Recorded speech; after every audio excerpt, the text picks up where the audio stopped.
What's up, everybody? D-Man back. Welcome to a brand new video, and today we're going to be doing another Godzilla King of the Monsters news and updates.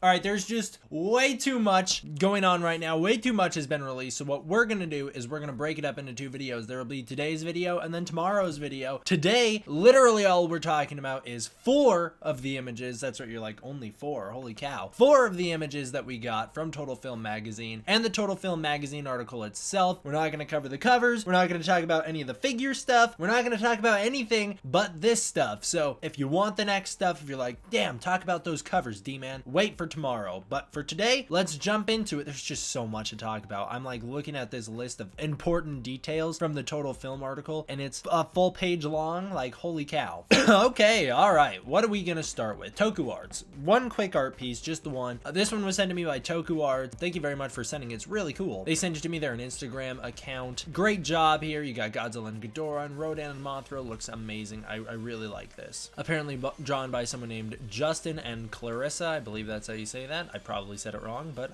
that's just what I do. All right, what are we doing? We are talking about Total Film Magazine. We're going to break down the article here, and then we'll talk about the 4 HD images, the stills. It'll be all good. Bear with me here. There's a lot to cover. Minor spoilers. I was told that there was going to be like potentially larger spoilers than there were. There weren't any large spoilers, just minor stuff that we already knew. If you've seen every one of my King of the Monsters videos, I should say, you've heard every bit of this for the most part. Very few things from this article is things that we haven't talked about. We've either theorized about all of this, so we're just getting confirmation on theories that I've done, or this is like elaborating on something we've talked about before, but there's still a lot. And I've linked the article down below, although the website I linked to is just horrible. They put it all out of order. Pieces of it are missing. I still haven't finished reading the part when Michael Dougherty is talking about Godzilla's temple, which will come at the end, because it's just cut off on the website that I have linked down below. And I've asked for the full stills from like Gamorreau Island, but no one responds to me because everyone hates Demon. I don't know why. I don't know why they haven't responded to me. I'm sure they're very busy and they have a legit reason, so I'm not mad at them. I'm just saying here, it's kind of frustrating when the only place I could find the article online doesn't contain the full article, or at least doesn't contain it in a comprehensible way. Let's go into it. There's CG artists on this movie. Can you believe it? And they spent a lot of time working on the kaiju's eyes to make sure that their personalities shined through. So the kaiju's eyes and the muscle movement in their face is very deliberate. That way they can look the best they can. That's pretty sweet. Apparently they spent lots of time making sure that there was still a great sense of scale. They said big objects fall slowly. That way the audience knows how heavy things are. I love it. That's a very Gareth Edwards-like approach, which is, you know, great. I was always talking about how I'm worried that we're gonna lose Edwards' sense of scale, and it sounds like we are not, which I like. Ghidorah is apparently gonna be very snake-like in this movie, which is super interesting. Can't wait to see how that plays out on screen. King of the Monsters is just continuing the tradition of being part of a cinematic universe, according to Michael Dougherty, and he's right. Toho did start the first, I would say, you know, we had Universal Monsters back in like the 30s and 40s. Yeah, I mean, the continuity there is okay. It's actually a lot better than you'd think it'd be. But I would say that Toho was the first one to do an overarching continuity that had a continuous storyline throughout. And that was, of course, Godzilla's storyline. And then you had all the spin-offs and everything going on around it. But Toho did have the first major cinematic universe. And, it, you know, Destroy All Monsters was our Infinity War back in the day. And then we had our other films that tapered out. Which one's the term? Along the way after our Destroy All Monsters Infinity War event. Yeah, so he's saying that this is nothing new for the Godzilla franchise. So when people are like, oh damn, Godzilla just ripping off the MCU left and right with the cinematic universe, Marvel did it second, Godzilla did it first. Even though, let's be honest here, the continuity in those Showa films isn't really consistent. A lot of the time you can't even tell if they're supposed to be part of the same continuity, and you just go, well, I think they are. Apparently they are. So it is what it is, but that is not the point of this video. Apparently Michael Dougherty was given free reign on this film, so if the film is bad, we know who to blame. No, it's not going to be. I have complete faith in Michael Dougherty. Actually, when they talk about later on Godzilla vs. Kong, I'm sitting there going like, I don't know about this Wingard guy. I'm sure there was a point when I was like that with Michael Dougherty. If you go back back to my original Godzilla King of the Monsters news and update videos, but at this point, I have so much faith in him and this movie in general that I'm like, couldn't he have just directed the next one? Because, like, I trust him. I feel like he knows what he's doing, and I trust him. I don't know about this Wingard guy. Anyways, Michael Dougherty was given free reign of the film. Great. Good for him. I'm sure he did the best he could and made the film that he wanted to make, which is all you can really ask for, is that they did the best they can. Dougherty says he's been obsessed with Godzilla since he was a little kid. Yeah, join the club. I guess we're joining the club because he's so much older than us, huh? Or at least me, anyways. Yeah, I'm a bit obsessed with Godzilla. This movie is apparently not a slow burner. According to Michael Dougherty, you know, the gloves are off. It doesn't hold back. It's going to be interesting. We'll get into how much screen time the monsters are going to have here in a little bit, but holy cow, once we talk about it, it's kind of crazy. They apparently wanted to retain the realism from 2014 and blend it in with the color and excitement of Kong Skull Island. I think that's a great approach. That is probably the best way to approach this, given that the previous MonsterVerse films are so thematically and tonally different. I would have probably done the same if I were given King of the Monsters and told to do something with it. So I think that's a great approach. The film starts out in 2014. This is a minor spoiler, but we've covered it on the channel before. It starts out in 2014 with a flashback to the Battle of San Francisco with the Mutos. This sets the stage for the rest of the drama with the human characters that play out. They allude to what happens with these human characters a little more than they should have. Again, we've already figured it out on the channel. Hashtag rest in peace, Little Russell. We've already figured it out, but I mean, they like really hammer that home that this kid is dead. The Russells are this movie's equivalent of the Brodies from 2014. Probably not what I would have said if I were Michael Dougherty. I know that a lot of audience members do not like the Brodies, so I would have been like, no, man, the Russells are way better than those Brodies. But personally, I thought Ford was a good character. I enjoyed Ford and Joe Brody. Everyone loved Joe Brody, but I liked the Brodies, so I didn't have a problem with them. Although, there's an important distinction here. Unlike the Brodies, there's no clear action hero in this family. Dude, it's Kyle Chandler, all right? Give him some credit. Kyle Chandler's awesome.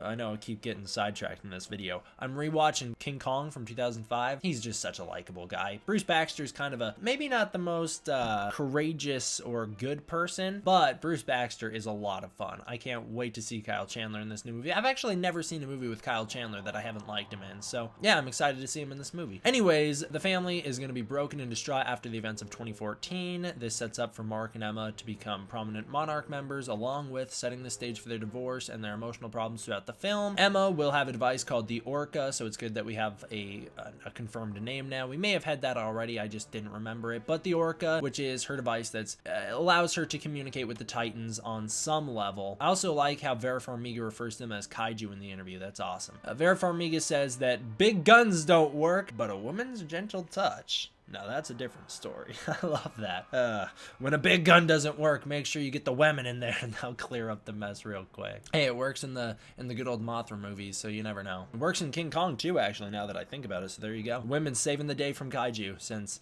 1933. Actually, a big gun did save the woman in that movie, so maybe that was a bad comparison. Kyle Chandler says Kong, as in King Kong from 2005, prepared him for this role, but only slightly, because I guess this movie was way more technical with the, computer stuff and everything else going on. Yeah, it makes sense. We're a decade later, so yeah, of course the CG is going to be a much bigger deal in this new movie than it was back in 2005. This film is apparently a very mother-daughter driven film. That's going to be the core relationship in the movie. That's pretty interesting. I tried to think about it, if we've ever had a mother-daughter relationship in the Godzilla franchise before that's been prominent. The only one that I can really think of is Godzilla vs. Mothra from the 90s. That's really the only one that has a mother-daughter relationship, and even then, that's much more of a father-daughter, father-wife relationship dynamic going on than it is a mother-daughter dynamic. As it stands, I really can't remember any mother-daughter relationships being very prominent in Godzilla movies before, although I'm sure there have been at least a few, right? That can't be the only one. All right, this just blows my mind. According to Michael Dougherty, he says the human stuff in this film was a lot harder to do because he only had 2/3 of a movie to work with, because supposedly at least a third of this movie is all kaiju stuff, which that is a lot of screen time. This movie was what, 2.5 hours, and a third of it is going to be kaiju stuff? That's kind of crazy. So Godzilla fans, kaiju fans, we are in for a treat, I suppose. It's like the exact opposite approach I'd take in a Godzilla movie. You guys, I know a lot of people hate it whenever I'm like, less monsters. But I mean, once again, I do have complete faith in Michael Dougherty in this movie, and I can't wait to see what the final result is. I'm not going to judge it before I see it. I'm just saying, traditionally, I typically prefer the Godzilla movies that don't have as much kaiju stuff, but that's just me. I know that's just me. I love Godzilla, don't get me wrong. I just don't need him on screen every second of the movie. Godzilla vs. Mechagodzilla 2 from the 90s. It's a bit too much. I love how Michael Dougherty gives credit to Toho. He says they provided the basis for everything that the new kaiju are based on, so everything is built from Toho up. And Ghidorah will apparently retain his Showa cackle, which I just can't wait to hear. I love it. I loved hearing it in Planet Eater. I cannot wait to have it back. The monsters will try and intimidate one another, which I think is very interesting. They'll have developed personalities with old grudges and rivalries that they are gonna settle in this new film. I love that. And you know, we have seen that in the trailer. That's what happens with Godzilla and Ghidorah standing off against each other. Both of them puff up their chest. Godzilla stands up all big and tall. He waves his tail up in the air. Ghidorah flaps out his wings to try and intimidate Godzilla. Very cool dynamic. We've already seen it on display. Can't wait to see it with Rodan and Mothra as well. And I like the idea of old grudges. Ties everything back in with Kong Skull Island that Ghidorah and Godzilla have probably already fought before, so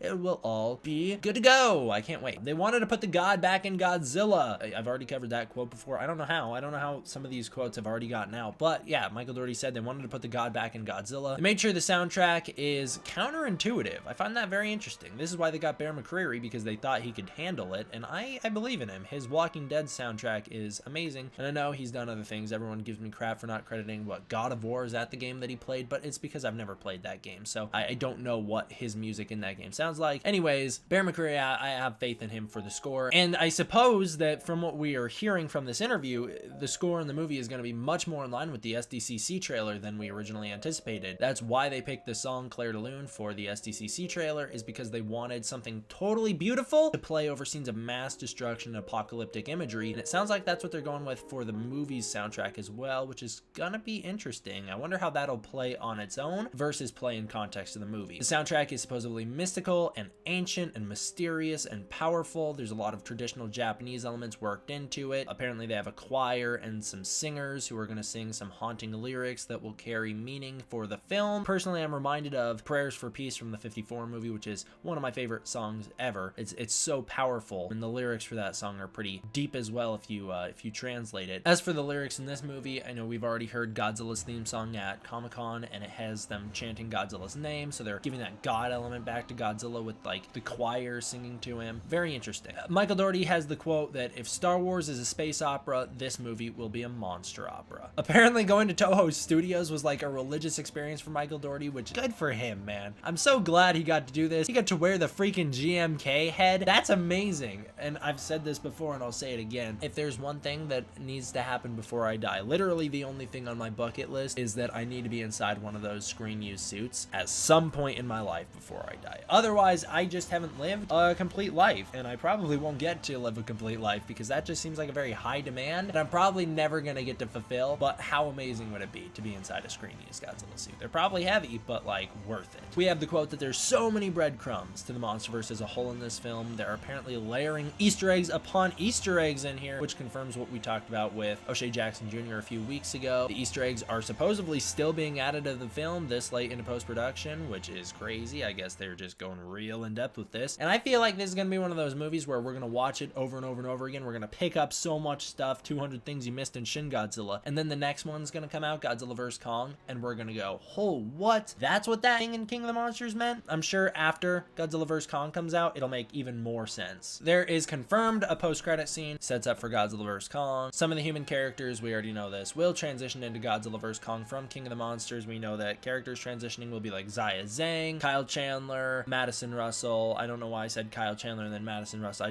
I guess I just couldn't remember Millie Bobby Brown's name for like a split second there, but they're all going to be in both movies. Kyle Chandler says that Wingard and Dougherty are like polar opposites in terms of directors and in terms of their style when it comes to directing. I guess even in the way they present themselves, which is very interesting. I hope that's a good thing and not a bad thing, because once again, I have complete faith in Michael Dougherty, so if Wingard is the complete opposite of Michael Dougherty, that is the quote that made me go, wait a minute, hold on. I already wasn't 100% sold on Wingard because I think he might make Godzilla vs. Kong a bit too edgy. I'm not gonna like that at all. When I hear that quote, they're polar opposites. The polar opposite of a guy I have complete faith in. What does that say? I don't know. All right, what's next? Both directors are apparently huge fanboys, which is good. We know that Michael Dougherty certainly is. Michael Dougherty says that the fans will be the true winners in 2020 during Godzilla vs. Kong. Doesn't matter who wins the actual fight between the two, because the fans will win by watching the movie. Great answer to the question, who are you rooting for? Godzilla in this movie has a home, which is really interesting. He's never had a home before, so that's good for him. I guess he's moving up in this world. He has somewhere to go to lay his head when the credits roll. It's his den where he lives. It's a temple that was built for him by humans a long time ago. He had a symbiotic relationship with these humans. They have all since died out, and their temple has sank. He now lives in it when it's submerged. Michael Dougherty says, at the end of all the old Godzilla movies, you always see Godzilla walking off to sea. This is where he's going, according to Michael Dougherty. You know, he like, this is his idea, is that Godzilla had somewhere to hang his head. There's a little bit more to that quote, but again, the article, the where I got it from, it's cut right there, so I actually don't know what he says next. There could be like a full nother page. I don't think there is. I think there's only like a paragraph that I'm missing, but I don't have the rest of him talking about the temple. All I know is that Godzilla has a temple. Maybe the spoilery part of the interview, because supposedly there was a spoilery part of the interview, was gone. But from what I understand, the only spoilers is the rest in peace Little Russell stuff, which they like really laid into in here. That kid is dead 100%. As for the still images of Godzilla King of the Monsters, I'm actually not going to cover them in this video. I've decided that this video has gone on too long as it is, just from the article breakdown. So we're actually going to push those back into the next video. I'm sorry, I hate to do that, and we're going to have a lot to cover in the next video. There's just so much going on right now. But I'm not going to sit here and put out a 25-minute video on Godzilla King of the Monsters, because I know no one's gonna watch all 25 minutes of it. So I'm just gonna split it into 2, maybe even 3 if I have to. I'll see you guys tomorrow for the still image breakdown, the reveal of all the new cool stuff we have for King of the Monsters outside of this article and surrounding this article. Thank you all for watching. I hope you enjoyed. I'll see you guys next time. D-Man out.